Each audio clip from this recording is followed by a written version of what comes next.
Hello everyone, so we are going to be learning about dilations and reflections today with our transformations. So the first one that we're going to learn is a dilation. What a dilation is it changes the size of your graph. Now we are only going to be learning about vertical dilations, and these are called stretches and compressions. And there are horizontal dilations, but we will not be learning that this year. So when we are doing a vertical stretch or compression, what we do is we will be multiplying our y values on our graph by our dilation that we are performing. And the rule is that we multiply the outside of our function by k, or by our number. And if your k, your number, is greater than 1, then that is a vertical stretch, which means that your graph is going to be very, very skinny. So for example, this is the parent function of an absolute value graph, this yellow one. And the green one is when we stretched the graph, so the graph got a little bit skinnier. That would be a vertical stretch. Whereas when your k value is in between 0 and 1, that is called a shrink, or that's also compression. Compression is the proper word, but you can also call it a shrink as well. And so when we take that yellow graph, the blue graph here is a vertical shrink or compression. Your graph gets wider. Now some of you may be thinking, well, what happens when k is less than 1, because that's not an option here. Then we're talking about a reflection, and we'll get to a reflection in a moment. But for example, this yellow graph is the parent function of an absolute value function, which we'll talk about more in the next lesson. But this is the correct equation for an absolute value parent function. That's the most basic form of an absolute value equation. Now, if we were to do a vertical stretch, then the example of the equation would be like y is equal to a 2 times the absolute value of x, where if we did a horizontal compression, it would be something like this: y is equal to 1/2 times the absolute value of x. So your k value is on the outside of your function, and if your k value is greater than 1, it's a stretch, which means that your graph's going to get pretty skinny, because imagine taking your graph and just stretching it up. It's going to get skinny. For example, I can show you with like a shape here. So let's say that I have this triangle. If I decide to stretch it, it's going to get really, really, really skinny. Whereas a compression, your k value is still on the outside, but it's in between 0 and 1. A compression would look like this, where it gets really, really wide. We're shrinking it. It's getting really, really wide. Okay? So that is vertical stretches and compressions. Now we're going to get to reflections in the x and the y axis. So a reflection in the x-axis is when we take our graph and we flip it over the x-axis. So technically our graph is just flipping upside down. How we recognize a reflection in the x-axis is if our minus sign is on the outside of our function, or our negative sign on the outside of our function. So for example, if I had the parent function y is equal to x squared, a reflection in the x-axis would be a y is equal to a negative x squared, where the negative's on the outside. And a reflection in the y-axis is when we flip our graph over the y-axis, so it flips left to right, and that is when your minus sign or your negative's on the inside of your function. So a reflection in the y-axis would look something like y is equal to a negative And then I'm going to also do a horizontal translation to show you this one. All right, so the negative's on the inside, but it's not on the inside of this here. We don't want to put it on the inside of that x minus 2, but that negative's on the inside of your parentheses that are being squared, so that is a reflection in the y-axis. Now, a way to maybe remember the two is that if you write a y like this, it kind of looks like the top of your y is a parentheses, just not drawn like a normal parentheses, but drawn like an upside down parentheses. So a reflection in the y-axis means that you're going to put the minus or the negative sign inside of your parentheses in your function. All right, so now we're going to get to work on some example problems. So question number 1 says, we have a graph below, and we want to roughly sketch what that graph would look like after we did the following transformation. And this is our transformation here. So when we have a negative on the outside of our function, that means that this is a reflection over the x-axis. So it's going to flip over this line here. So my graph's going to look identical to this. It's just going to be upside down. So the point that's on the origin is going to stay there. And then this line here is just going to flip down. So it's going to look like this. And then this line here is just going to be on the other side, like so.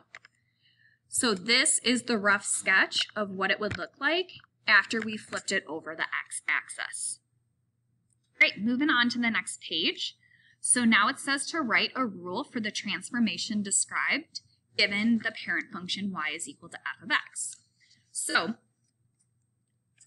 now vertical compressions and stretches. You will always write by a factor of, and it's always going to be a whole number here. So I have by a factor of 4 by a factor of 4. That does not mean that both of them are y is equal to 4 times f of x. That's not what that means, okay? Instead, you need to recognize the word. A compression is a shrink. And shrink means to get smaller. Smaller means that the number that's going to go into your equation is going to be in between 0 and 1.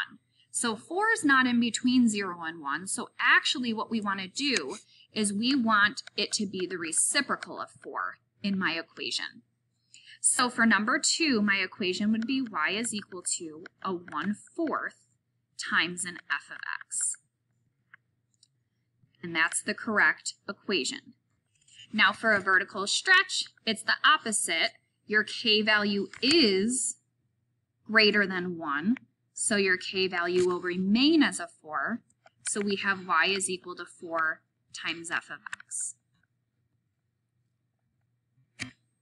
All right, number 4, I have a reflection across the y-axis and a vertical stretch by the factor of 3. Remember, across the y-axis, y kind of looks like an upside down parentheses, so that means your negative is going to go inside of your parentheses.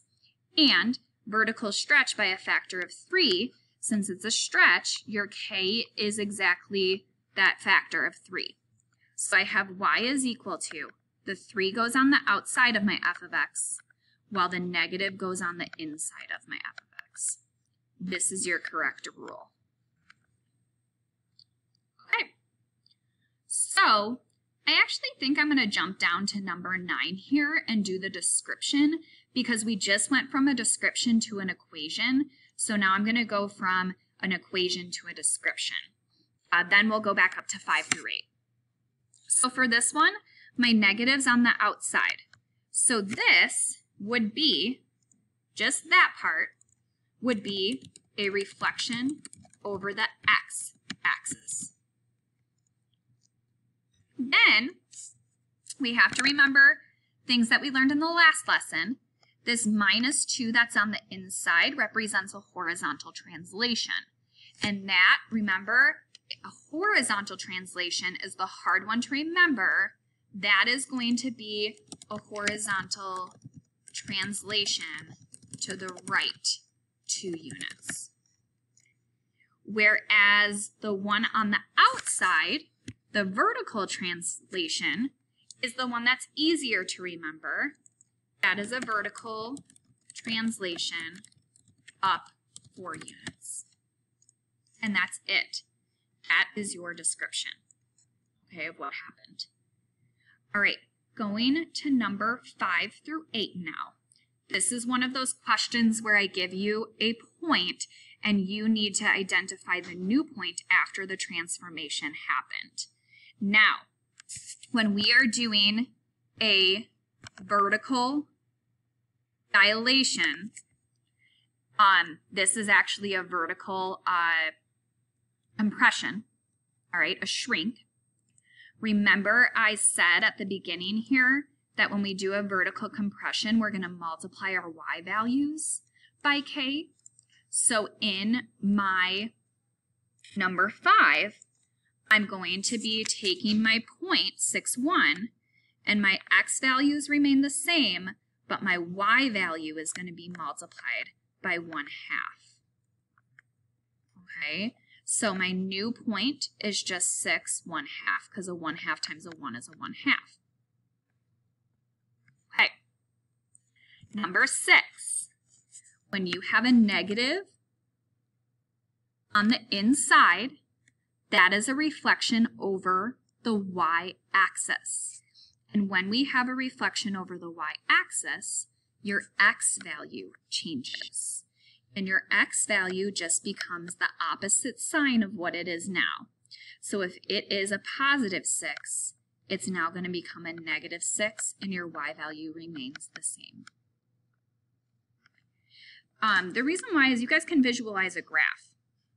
If I have a graph and I have the point 6, 1, and I reflect it over the y-axis, the y value did not change because the point did not move up or down. It's just the x value that changed. And then same thing with the next one. This time it is a negative on the outside, so it's a reflection over the x-axis. So if I have this point down here and I reflect it over the x-axis, the only point that's changing, or the only part of my point that's changing, is my y value. My x value did not change. So that's the reason why we're doing these rules. So for number 7, your y value changes to the opposite sign of what it is. So instead of it being a 6, 1, it's going to be a 6, negative 1. All right. And then number 8 is a combination of things. So we can show our work. We can first do the negative that's on the outside, which represents a reflection over the x-axis with a reflection over the x-axis. Your y value of your original point changes to the opposite sign. So right now we have a 6, negative 1, but that was only when we did the reflection over the x-axis. Now we're going to do the vertical stretch by a factor of 2, which we multiply the y values. So a negative 1 times a 2 would be a negative 2. So I did the reflection over the x-axis. I did the vertical stretch by a factor of 2. And then lastly, I need to deal with this minus 3, which is a horizontal translation, 3 units to the right. So that affects my x this time. And 3 units to the right means I add 3 on to my x, and my y is just going to remain that negative 2. So 9, negative 2 is my final point after I did all 3 of those transformations. All right, that's it for the lesson today. We have one more in levels 1 through 3.